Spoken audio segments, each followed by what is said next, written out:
जय श्री राम भक्तों। आज हम बात करने वाले हैं महाराज जी की कथा में एक माई की जो बवाली की रहने वाली थी, जिनका भोग महाराज जी को अति प्रिय भोजन था। तो बात करते हैं कचौड़ी माई की। कचौड़ी माई बवाली की रहने वाली थी और 9 सितंबर 1973 की बात है, जब महाराज जी अंतिम यात्रा पर जा रहे थे। तो उससे पहले महाराज जी कैंची धाम से निकलने में देरी कर रहे थे, क्योंकि माई भोजन लेकर आने वाली थी कचौरी का। तो महाराज जी उनका इंतज़ार कर रहे थे। तो जैसे ही माई पहुंचती है तो महाराज जी कहते हैं, माई मैं तो तुम्हारे इंतज़ार में खड़ा था जब महाराज जी अंतिम यात्रा पर जा रहे थे।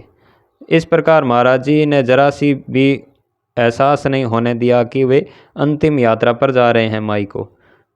लेकिन जब कचौड़ी माई को यह ज्ञात हुआ कि महाराज जी का महाप्राण हो गए हैं, तो कचौड़ी माई ने वहाँ कचौरी का भोग लाना बंद कर दिया।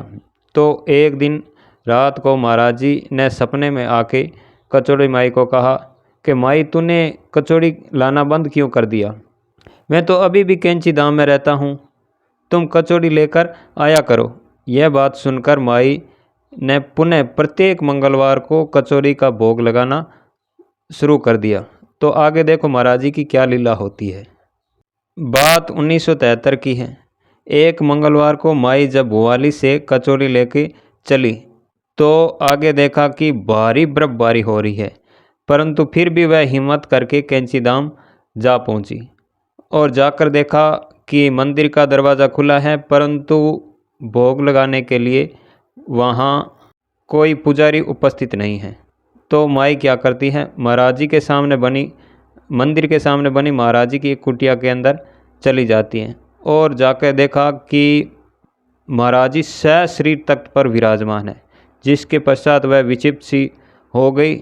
तब सिद्धि माँ ने पुनः कहने पे वह लगातार कचौरी का भोग लगाना उन्होंने शुरू हो कर दिया। तो यह क्रम निरंतर कई वर्षों तक जारी रहा। तो इस प्रकार थी महाराज जी की लीला। जय गुरुदेव, जय नीम करोली बाबा, जय सिद्धि माँ, जय कैंची धाम।